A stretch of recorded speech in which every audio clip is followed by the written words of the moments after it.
Hello प्यारे दोस्तों, welcome back. और आज हम मौजूद हैं एक और वीडियो के साथ। और आज की वीडियो का क्वेश्चन ये है कि अगर हमारा किसी के साथ इख्तलाफ हो जाए, किसी से मुराद हमारे क्लोज फैमिली मेम्बर से, आपके पार्टनर से, आपके कुलीग से, आपके दोस्त से, तो आपको क्या करना चाहिए, उसका क्या हाल है कि वो उस मसले को आप जल्दी से जल्दी हल कर लें। प्यारे दोस्तों, पहली बात तो ये समझने की ज़रूरत है कि हर इंसान जो होता है वो दूसरे से मुख्तलिफ होता है। तो आप किसी के साथ जितनी मर्जी क्लोज आप हो जाए, आपकी जितनी मर्जी कुर्बत हो किसी के साथ, लेकिन इतना पॉसिबल नहीं है कि जो अगला बंदा है या दूसरा बंदा है वो लाजमी हर हाल में आपके ख्यालात के साथ ही मुत्तफिक होगा, क्योंकि उसकी अपना एक थॉट पैटर्न है। लाजिम नहीं है कि वो हर दफ़ा आपके साथ एग्री हो।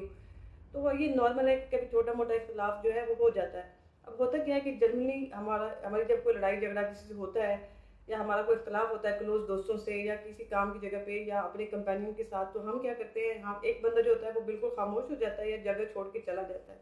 अरे दोस्तों, ये चीज़ जो है ये उसका सलूशन नहीं है, क्योंकि आप जब एक जगह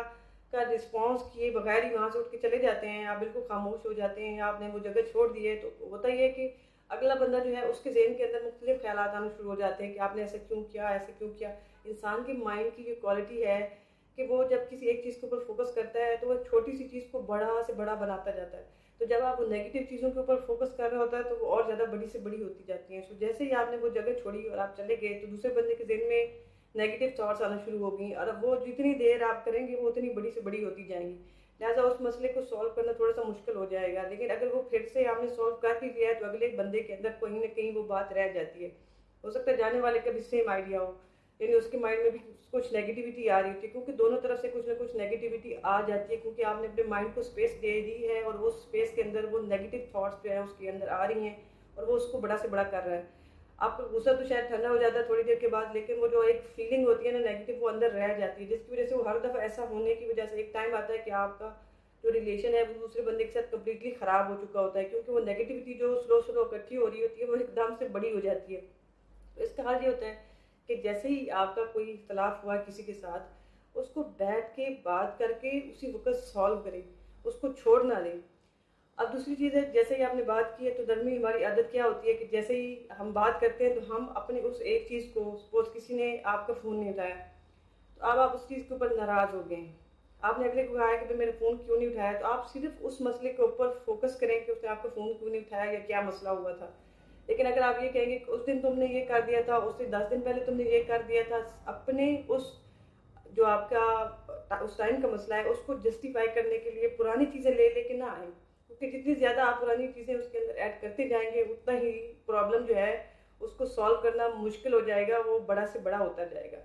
तो प्यारे दोस्तों, पहली बात तो ये है कि मसले को उस टाइम ख़त्म करें, और अगर आप उसके साथ बात कर रहे हैं तो उस दौरान में पुरानी चीज़ों को लेके मत आए, क्योंकि वो सिर्फ और सिर्फ नेगेटिविटी ही क्रिएट करेंगी। और तीसरी चीज़ जो है, कहीं पे भी किसी से भी इख्तलाफ करने से पहले हमेशा डिफेंसिव मोड में ना आ जाया करें। अगला बंदा अगर आपसे बात कर रहा है, हो सकता है उसने बात अपने नेगेटिव वे में स्टार्ट की है, क्योंकि जनरली इंसान के माइंड की ये टेंडेंसी होती है कि जब आप कोई भी कन्वर्सेशन स्टार्ट करते हैं और नेगेटिव वर्डिंग से स्टार्ट करती है तो आपका माइंड जो है अनकॉन्शियसली जो है वो एक्टिव हो जाता है, डिफेंसिव मोड में चला जाता है। और आप ये सोचते हैं कि यार ये कोई नेगेटिव बात करने वाला, मतलब ये बंदा मेरे साथ एग्री नहीं है तो मैंने इसका जवाब तैयार करके रखना है।